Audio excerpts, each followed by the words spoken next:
Hey, how's it going? It's Keith Townsend from the CTOadvisor.com with another CTO dose from the show floor or Interop ITX. I have with me Scott Lowe, a Heptio, Yep. Heptio, Yep. and that's .com to get to the website. Yeah. Right? Heptio.com if you want to visit the website. Absolutely. Okay. So Scott, we're going to get right into it. You are extremely well known in the virtualization community.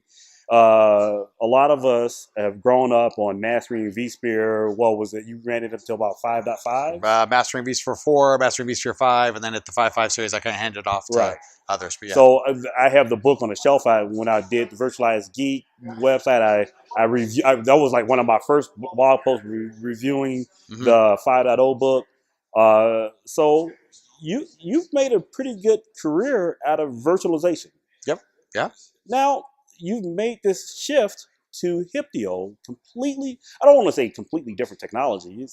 It's all enterprise tech. But why the change? So, over the last few years, I had been telling folks that they needed to sort of move out of their silo, right? Right.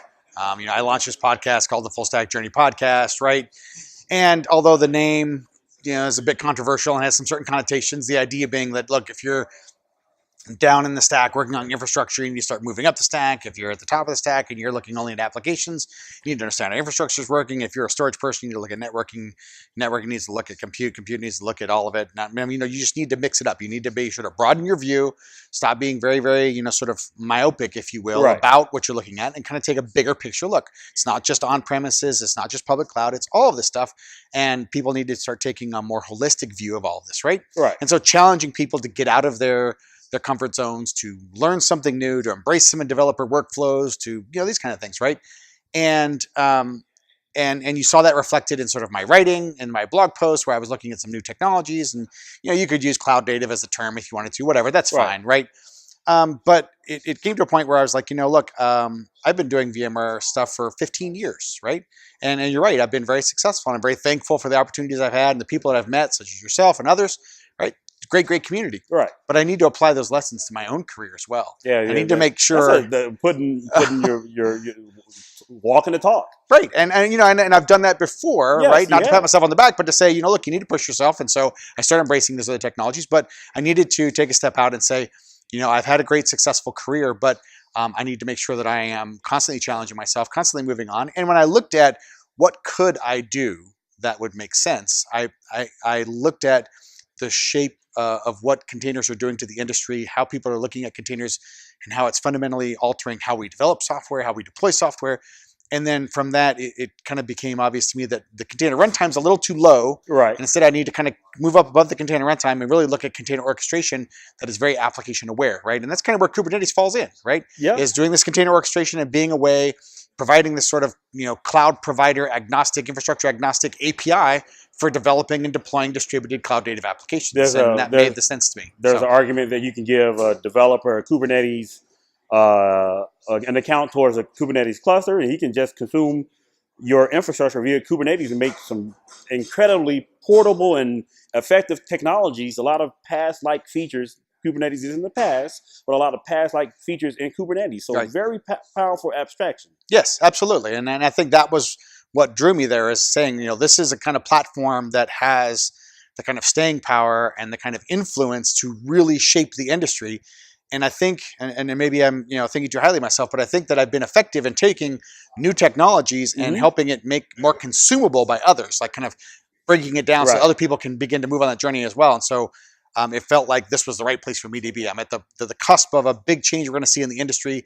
I'm able to help others consume, help others on their journey, and in so doing, challenge myself and grow as well. So there's no secret. Every technology company, especially if you're a traditional technology company, it's odd that we're calling VMware a traditional company. Right. That yeah.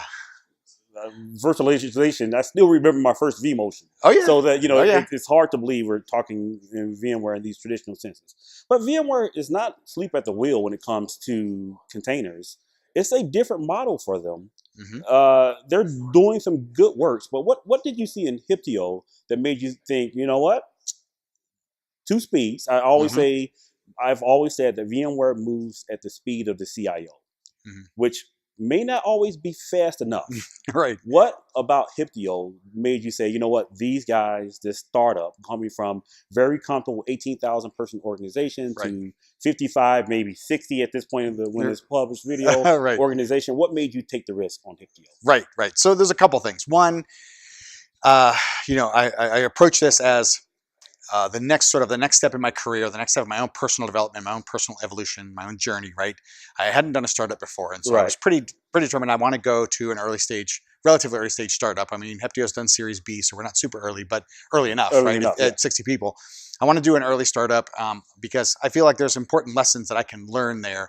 Not only in how I handle things and how I work in a fast-paced environment, but how I can help others, how I can improve my own skills as a leader, not necessarily a manager, but as a leader, right? Those sorts of things. And so it was important for me to make sure that I did do that, right? So that's part of it. Second part of it was the pedigree of the people who were there, right? Founded by Craig McCluskey and Joe Beda, who came out of Google, who were two of the folks who launched Kubernetes while they were at Google. Amazing collection of folks who have experience across cloud-native technologies and enterprise technologies, including former Kubernetes operators who were operating Kubernetes clusters at their own organization before coming on board. There's just a wealth of experience, and I felt like this was a great place where I could go, bring my own unique skill set, right, that I've cultivated over the last 20 years in the industry, whatever, and then also learn from them while also sharing that information to them. So a couple different things that kind of drew me there. Finally, the last thing was, and I know some marketing person in Seattle is going to be super happy when I say this, but when I kind of cast out, I think Kubernetes is the right place for me to be. What company seems synonymous to Kubernetes with me? And it actually was Heptio. All right. So, Scott, I'd love to keep you all day talking about the careers.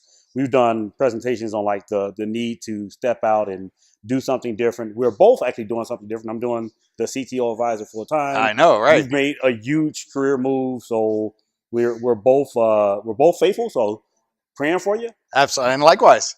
All right. Until then, until the next time I talk to you, follow me on the web at CTO advisor. As if you don't know where to follow Scott at. Scott? So on Twitter at Scott_Lowe or my website blog.scottlowe.org. Talk to you next CTO Dose.